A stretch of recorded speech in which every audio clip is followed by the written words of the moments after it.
SSCGD 2025 final में document verification और medical में क्या रिजेक्ट करते हैं, कैसे होता है, मैंने ऑलरेडी वीडियो बनाए थे इस पर न्यू बच्चे चैनल पे ऐड होने की वजह से मुझे फिर से ये वीडियो बनाना पड़ रहा है। ठीक है, समझ गए मेरी बात। देखो भाई, मेडिकल भी होता है, नॉर्मली होता है, इतना हाई फाई नहीं होता। मेडिकल क्यों होता है? अब आप सोचोगे यार एक बार तो हो गया, क्या दोबारा है? इस बीच में एक दिन में भी कुछ भी हो सकता है, आपको पता ही है।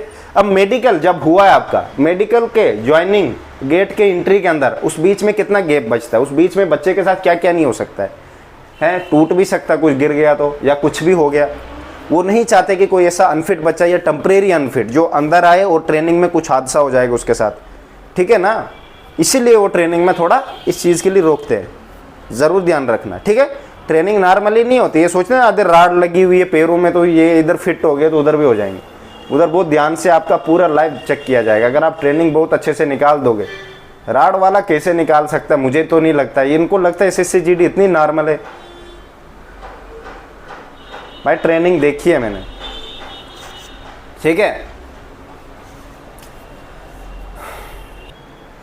तो भाई मेडिकल भी होगा आपका, नॉर्मली होता है, इतना कोई हाई फाई नहीं होता। क्योंकि जो बच्चे गए हैं ऑलरेडी, मैंने उन्हीं से बात की है, उन्होंने कहा कि हाँ मेडिकल होता है, नॉर्मली मेडिकल चेकअप होता है।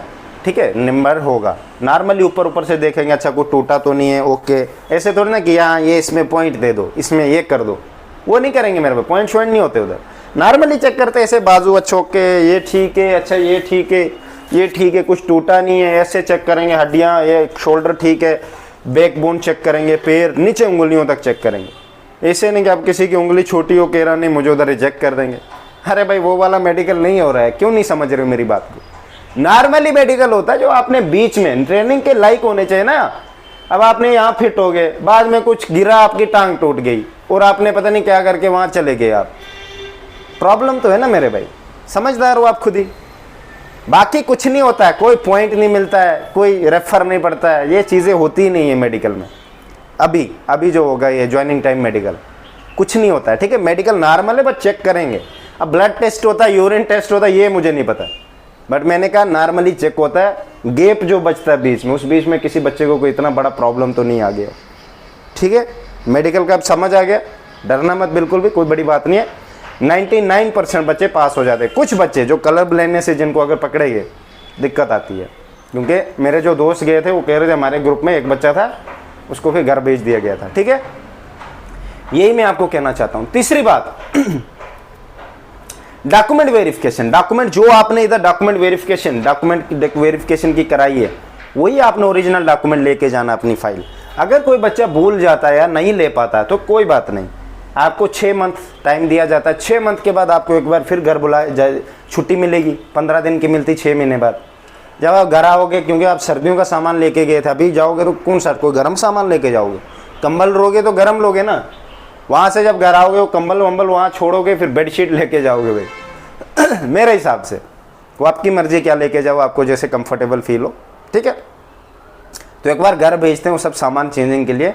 15 दिन आओगे, उस बीच में आप अपना डॉक्यूमेंट वापस ले सकते हो। ठीक है, तो अपने ही लेने। ज्वाइनिंग टाइम जब फाइनल होता है, फाइनल में शायद जिसको आप चाहते हो कि आपकी जॉब के साथ कनेक्ट रहे, जिसको आपकी जॉब के फायदे मिले, होता है ना। जैसे आधे बच्चे माँ बाप रख लेते हैं, वाइफ रख लेते हैं 50-50 पे, आधे वाइफ ही रखते हैं जो गुलाम है उसके, आधे वो समझदार होते हैं कि उनको अपना दर्द पता है कि मेरी जिस इंसान ने मुझे जन्म दिया है, अपने खून से मुझे बनाया है, वो डेफिनेटली उसको भी अपना नाम रखेगा ही रखेगा। तो ये बातें होती है। बाकी आपकी मर्जी है, मैं कौन सा आपको ज़बरदस्ती कर रहा हूँ कि इसका रखो या उसका रखो। लड़कों की बात कर रहा हूँ, लड़कियों को छोड़ो आप। इनका कुछ नहीं है भाई, इनका कोई ना आगे ना पीछे। ये उधर से भी निकल के आएंगी, तुम्हारे घर में भी तुम्हारे घर वालों के लिए कोई फीलिंग नहीं होगी। कैसे हो सकती भाई? तुम्हें होगी, किसी के घर वालों के लिए फीलिंग। वही बात है ना, खर्चा तुमने उठाना सब कुछ, ध्यान रखना इस बात का। और डॉक्यूमेंट उनके ही देने हैं। ज्वाइनिंग टाइम होता है ना, बेनिफिट मिले, ESI हॉस्पिटल के फ्री, अगर आप मेडिकल का कुछ इशू आएगा आपको फ्री चेकअप होगा, ऐसी चीज़ों के लिए कुछ बेनिफिट्स होते हैं। तो इसी वजह से मैं मजाक कर रहा था अभी। ये जो दूसरा है, बुरा नहीं मानना मेरी बात का, मत कोई सोचेगा यार ऐसे क्यों बोल रहा है। मेरे हिसाब से माँ बाप और वाइफ का जो भी आपका इन फ्यूचर शादी करोगे तो सबका ही देना चाहिए, मेरे हिसाब से बेटर रहेगा। डॉक्यूमेंट यही होते हैं। और कुछ लास्ट में डॉक्यूमेंट लेते हैं, बस जिनका नाम मैंने बोला, जिनको आप ऐड करना चाहते हो उनके थोड़े से आधार कार्ड हो गया वगैरह वगैरह लेना होता है। आधार कार्ड ही, ज़्यादा कुछ नहीं होता है। अब उसमें बोलोगे आप स्पेलिंग गलत है, ये गलत है, कोई इशू नहीं है। मैंने एक सोल्जर को पूछा तो कह रहा था कोई इशू नहीं, हमें कोई दिक्कत ही नहीं थी। कहते मेरे में भी नाम की स्पेलिंग गलत थी, पर मेरे हिसाब से सही होना चाहिए, क्योंकि आगे क्या पता वही डॉक्यूमेंट आप कहीं लेके जाओगे, वहाँ डॉक्यूमेंट ही नहीं मैच होगा, हॉस्पिटल में बोलेंगे ये तो नाम ही गलत है। ठीक है, तो अपने डॉक्यूमेंट हमेशा सही होने चाहिए। बाकी 2 चीज़ें और बनानी होती है, कैरेक्टर सर्टिफिकेट।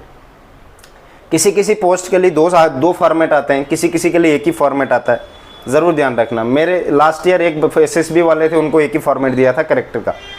कुछ BSF या दूसरी पोस्ट के थे बच्चे जिनको 2 फॉर्मेट दिए थे, एक होता है तहसीलदार या DC से लिखवा के लाना, एक अपने लोकल पुलिस स्टेशन से लेना होता कैरेक्टर। ठीक है, कैरेक्टर में लास्ट 6 मंथ, जो भी पिछले 6 मंथ के बीच में कोई भी आपके खिलाफ केस नहीं होना चाहिए, FIR। उससे पहले कुछ कांड हुआ, कोई दिक्कत वाली बात नहीं। अब मुझे आके मैसेज मत करना कि भैया मेरे खिलाफ ये हुआ तो अब क्या होगा, क्योंकि ये फिर बच्चों वाली बातें हो जाती है। जब मैंने वीडियो में बोल दिया फिर मुझे पूछने की क्या ज़रूरत है? मैं ये वीडियो में झूठ बोलता हूँ क्या, जो आके पर्सनली पूछने शुरू हो जाते हो? मैंने बोल दिया ना, बस ये चीज़ें, कोई और इशू नहीं भाई इससे, बस इतना ही होता है। बाकी इसके बीच में आपको कोई भी टेंशन लेने की ज़रूरत नहीं कि ये मेडिकल में ये कर देंगे वो कर देंगे, बिल्कुल कुछ नहीं करते हैं। समझ गए मेरी बात? बट हाँ, चेक करते हैं नॉर्मली, क्योंकि बच्चे को दिक्कत नहीं होनी चाहिए। टेम्परेरी तो फिट तो होना चाहिए ना, टेम्परेरी कोई दिक्कत होगी तो फिर ठीक है। तो मेरी तरफ से बेस्ट ऑफ लक।